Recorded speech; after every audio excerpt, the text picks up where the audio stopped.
আজকের দিনে দাঁড়িয়ে ক্রাইম থ্রিলার মুভি অত্যন্ত জনপ্রিয়তা লাভ করছে।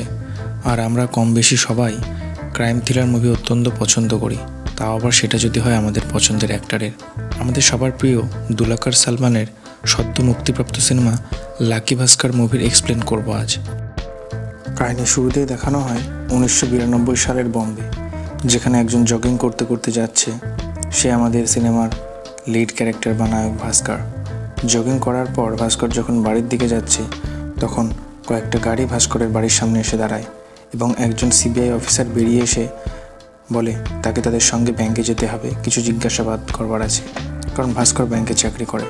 সিবিআই অফিসার জানায় এই ব্যাংকে কিছু স্ক্যাম হয়েছে, তার জন্য আমরা তদন্ত করতে এসেছি। সেই সময় ভাস্করের স্ত্রী সুমতি ফোন করে জানায় তার বাড়িতেও কিছু সিবিআই অফিসার এসে তল্লাশি চালাচ্ছে। ভাস্কর জানায় তারা তাদের কাজ করছে, তুমি ভয় পেও না, আমি ঠিক সময় মতো চলে আসব। সিবিআই অফিসার যখন সমস্ত কিছু চেকিং করছে, তখন ভাস্কর তার কাহিনী বলতে শুরু করে।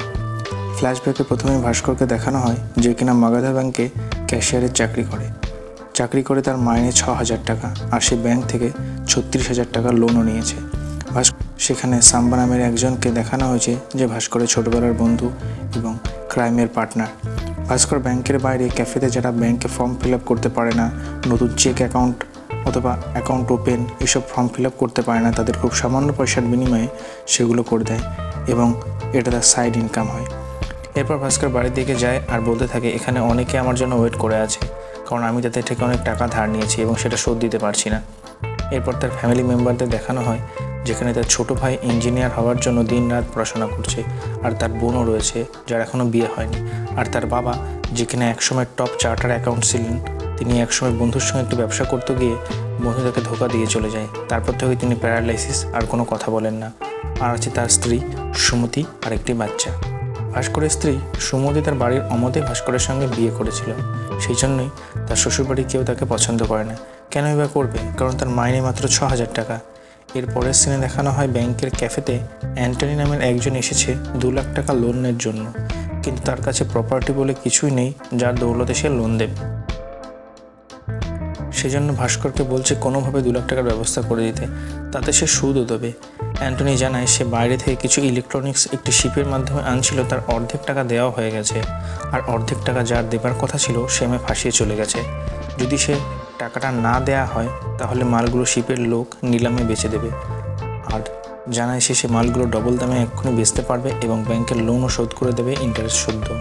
অ্যান্টনির কাহিনী শোনার পর ভাস্কর জানায় যদি লোন করা সম্ভব হয় তাহলে জানিয়ে দেবে। এর পরের সিন দেখানো হয় ভাস্কর মন্দির থেকে বেরোচ্ছে।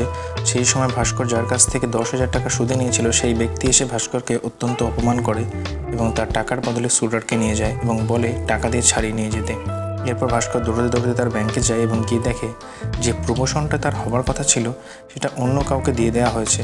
ফলে ভাস্কর রেগে যায় এবং ম্যানেজারের কাছে জানায় যে আমি অত্যন্ত সিনসিয়ারলি সমস্ত কাজ করি, প্রত্যেক বছর বেস্ট এমপ্লয়ার অ্যাওয়ার্ডও পাই, আর সমস্ত টার্গেটও পূরণ করি সময়ের মধ্যেই। তারপরও আপনি নিজে একজন বাঙালি হয়ে অন্য একজন বাঙালিকে সাহায্য করার জন্য প্রমোশনটা তাকেই করিয়ে দিলেন, এটা আপনি ঠিক করেননি। এরপর ম্যানেজার রেগে ভাস্করকে জানায় আমি যাকে প্রমোশন দিয়েছি সে তোমার থেকেও বেটার। তুমি যে ব্যাংকের বাইরে অন্যদের ফর্ম ফিল আপ করে এক্সট্রা টাকা ইনকাম করো সেটা ইলিগাল। এটা যদি জিএমকে জানায় তাহলে তোমার চাকরিটা আজই চলে যাবে, আর যে 6,000 টাকা পাচ্ছ সেটাও আর পাবে না। এরপর ভাস্কর ভয় পেয়ে যায় এবং পায়ে ধরে ক্ষমা চেয়ে বলে স্যার ভুল হয়ে গেছে, ক্ষমা করে দিন। তারপর ভাস্কর প্রতিদিনের মতো আবার নিজের কাজ শেষ করে এবং বিকেলে কোনো ক্যাফেতে বসে তার বন্ধু আর সে চা খাচ্ছিল। সেই সময় অ্যান্টনি এসে বসে ভাস্করকে জানায় আজকেই শেষ দিন, আজকে যদি টাকা দেওয়া না হয় তাহলে সমস্ত ইলেকট্রনিক্স মাল নিলাম হয়ে যাবে। একথা শুনে ভাস্কর তার ব্যাগ থেকে 2 লাখ টাকা বার করে দেয় এবং জানায় যা লাভ হবে তার 20% অর্থাৎ 10% ভাস্করের এবং 10% তার বন্ধু সাম্বার। অ্যান্টনি এতে রাজি হয়ে যায় এবং জানায় আজকের মধ্যে আপনাকে আসল এবং সুদ সমস্ত ফেরত দিয়ে যাব রাতের বেলা। অ্যান্টনি এসে ভাস্করকে আসল এবং সুদ ফেরত দেয় ঠিক রাতে। আসলে এই 2 লাখ টাকা ভাস্কর ব্যাংকের ক্যাশ থেকে নিয়ে আসে এবং পরের দিন ব্যাংকে অফিস খোলার আগে জায়গা মতো রেখে দেয়। এভাবেই ব্যাংকের টাকা ভাস্কর চুরি করে নিয়ে আসে আর অ্যান্টনিকে দেয় এবং অ্যান্টনি, ভাস্কর আর সাম্বা মিলে এভাবে ব্যবসা করতে থাকে এবং অনেক টাকা ইনকাম করতে থাকে, আর এভাবে সমস্ত লোন শোধ করে দেয়। আর এদিকে সুমতি তাকে সন্দেহ করতে থাকে এবং ভাস্কর সুমতিকে জানায় সে একটা ইম্পোর্ট এক্সপোর্টের ব্যবসা শুরু করেছে অ্যান্টনির সাথে। এরপর ভাস্কর তার ছেলের জন্মদিনে একটা পার্টি দেয় খুব বড় করে, আর সেসব দেখে আত্মীয় স্বজনের ভিতরে জ্বলতে থাকে। পার্টি শেষে অ্যান্টনি জানায় তার ছেলের আমেরিকাতে একটা চাকরি হয়ে গেছে, আর সে ছেলে তাকে এখন যেতে বলছে তার কাছে। তবে সে খালি হাতে সেখানে যাবে না, লাস্ট একটা ডিল করে মোটা টাকা নিয়ে তারপর এখান থেকে যাবে। অ্যান্টনি জানায় সামনের সপ্তাহে 3টে ইম্পোর্টেড গাড়ি আসছে বাইরে থেকে, তার জন্য 10 লাখ টাকা দরকার, তবে সেটা এখন 20 লাখের ওপরে এখানে সে বেচতে পারবে। ভাস্কর রিস্ক নিয়ে ব্যাংক থেকে 10 লাখ টাকা চুরি করে এনে অ্যান্টনিকে দেয় এবং অ্যান্টনির সাথে যায় গাড়িগুলো আনতে। গাড়ি নিয়ে আসার পর যে ডিলারের গাড়িগুলি কেনার কথা ছিল সেই ডিলারটিকে পুলিশ ধরে নিয়ে যায়, ফলে সেই ডিলার আর গাড়ি নিতে পারে না। তারপর অ্যান্টনি গোয়ার এক বায়ারকে খুঁজে পায় যে কিনা গাড়ি কিনবে। পুলিশ চেকিংয়ের জন্য অ্যান্টনি সরকারি নাম্বার প্লেট তৈরি করে গাড়িতে লাগায়। এদিকে ভাস্কর ভয়ে থাকে পুলিশের যদি সন্দেহ হয়, তাই সে সরকারি গাড়িতে সরকারি লোক রাখবার জন্য কিছু ভিখারিকে ভালো জামা প্যান্ট পরিয়ে অ্যাক্টিং করতে বলে এবং ক্লাবের একটি ডান্সারকে গাড়িতে বসায়। এভাবে 3টি গাড়িতে 3 জনকে বসায়। এভাবে তারা চেকপোস্ট পার করে গোয়া চলে যায় এবং 3টি গাড়ি ভালো দামে বেচে তাদের প্রফিট নিয়ে বাড়ি চলে আসে।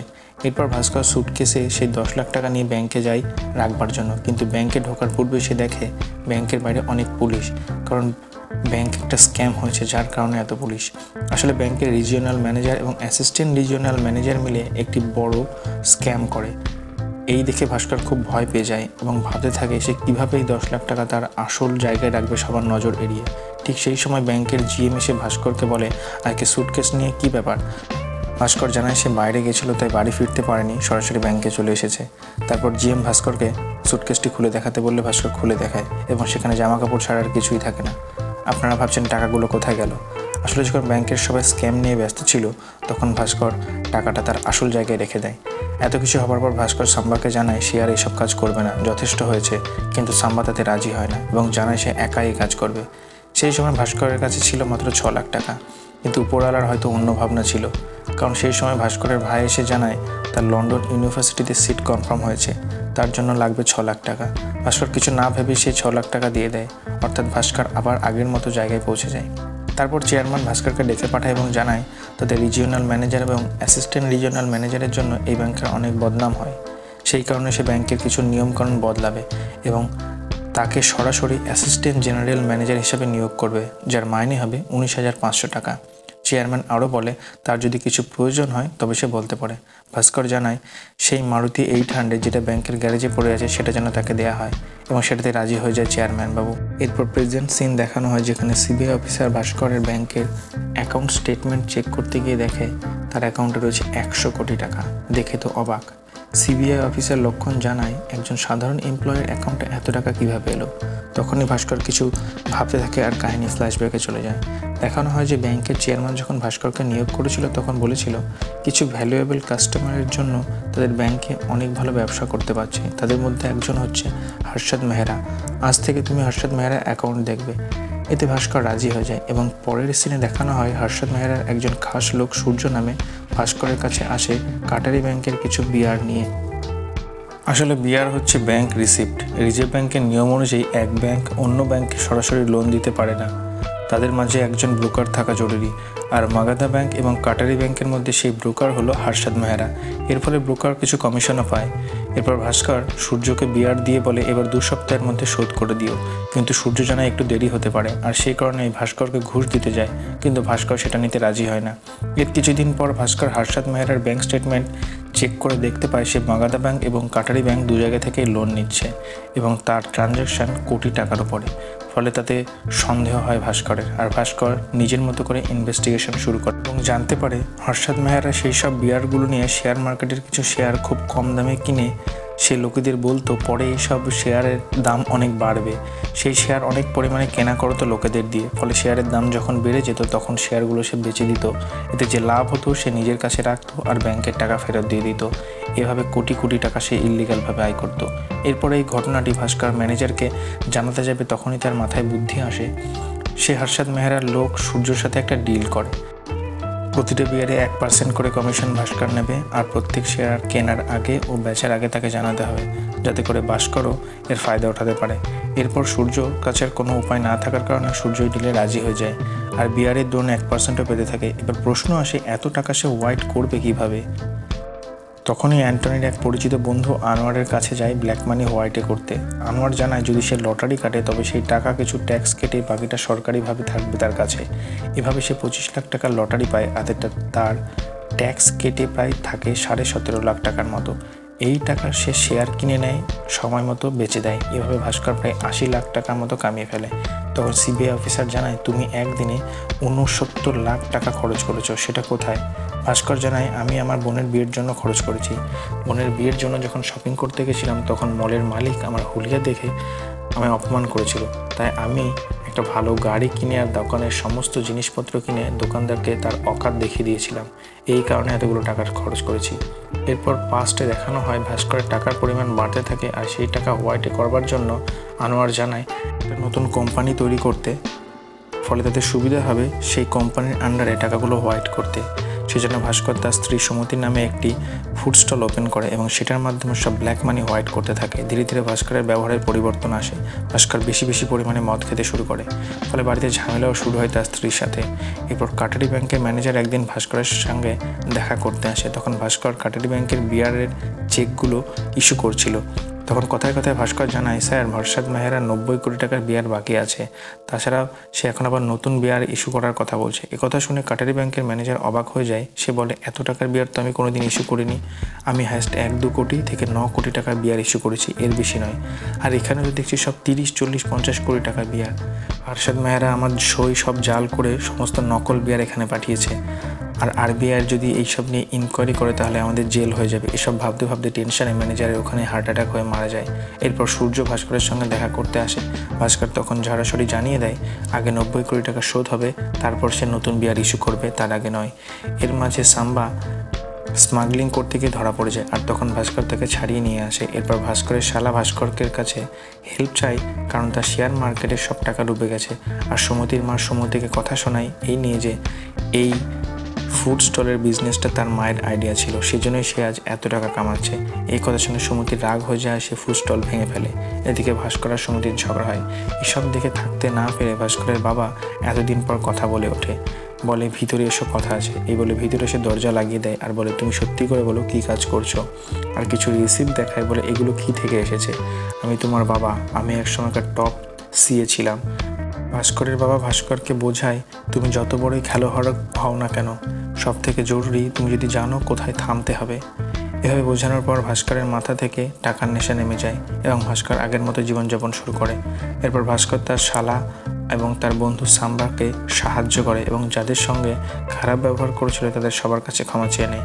এরপর একদিন জিএম ভাস্করকে ডেকে বলে, তুমি হর্ষদ মেহরার বিয়ার কেন ইস্যু করছো না? ভাস্কর জানায়, 90 কোটি টাকা বাকি রয়েছে, সেটা ক্লিয়ার না হওয়া পর্যন্ত আমি আর নতুন বিয়ার ইস্যু করব না।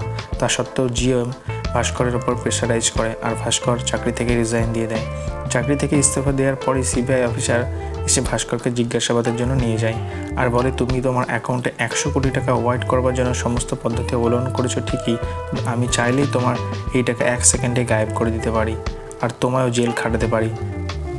তবে তোমার জন্য এটাই ভালো হবে যদি তুমি ওই 100 কোটি টাকা হর্ষদ মেহরাকে ফেরত দিয়ে দাও, অর্থাৎ ব্যাংকের জিএমকে দিয়ে দাও, আর তুমি বেঁচে যাও। এর কিছুক্ষণ পর আমরা জানতে পারি ব্যাংকের চেয়ারম্যানও এর সাথে জড়িত। ভাস্কর কোনো রাস্তা না দেখতে পেয়ে সে সমস্ত টাকা একটি চেক বইয়ে সই করে দিয়ে আসে এবং সে নিজের জায়গায় চলে যায়। পরের দিন একটি চমৎকার কথা সবাই জানতে পারে, ভাস্কর 10 দিন আগেই তার অ্যাকাউন্ট ক্লোজ করে তার সমস্ত টাকা তুলে নিয়ে চলে গেছে। এটা শুধুমাত্র কাগজের রিসিপ্টে রয়েছে, কারণ কম্পিউটারে মাসের শেষে সব এন্ট্রি করা হয়, সেই কারণে কম্পিউটারে আগের মাসের সমস্ত তথ্য দেখাচ্ছে। এরপর দেখানো হয় ভাস্কর তার ফ্যামিলিকে নিয়ে ফ্লাইটে বসে আমেরিকা চলে গেছে, আর এই সব প্ল্যান ছিল তার বাবারই, কারণ ভাস্কর তার বাবাকে সমস্ত কিছু বলেছিল। আর ভাস্করের বাবা সিএ থাকার দরুন সমস্ত পদ্ধতি জানতো, আর এই কারণে ভাস্করকে বলেছিল, আজ নয়তো কাল সিবিআই আরবিআই তোমার পিছু করবেই, আর তার থেকে ভালো এই শহর না ছেড়ে আমরা চলো দেশটাই ছেড়ে দিই আর আমেরিকাতে গিয়ে লিগ্যালভাবে কোনো প্লট কিনে সেখানে থাকি। আর ভাস্কর সেরকম করেছিল বলেই সমস্ত টাকা নিয়ে বিদেশে যেতে পেরেছিল। ভাস্কর যাবার আগে হর্ষদ মেহরা আর মাগাধা ব্যাংকের চেয়ারম্যান, জিএম এবং সিবিআইয়ের অফিসার লক্ষণ সম্পর্কে আরবিআইয়ের কাছে কমপ্লেন করে গেছিল, যার কারণে এই স্ক্যামটা ধরা পড়ে এবং সবার জেল হয়ে যায়। ভাস্কর এটা করেছিল তার একটাই কারণ, যদি এদেরকে না ধরিয়ে দিয়ে শুধুমাত্র সে টাকাটা নিয়ে পালিয়ে যেত তবে তাকে চোর বলা হতো, কিন্তু যেহেতু সে এদের ধরিয়ে দিয়ে গেছে সেজন্য আর কোনোদিন তাকে চোর অপবাদ দেওয়া হবে না, সে বড়ই থেকে যাবে। আর এখানে লাকি ভাস্কর সিনেমাটি শেষ হয়ে যায়। কেমন লাগলো অবশ্যই জানাবেন, আর কোনো সিনেমার এক্সপ্লেন যদি চান তবে কমেন্ট করবেন।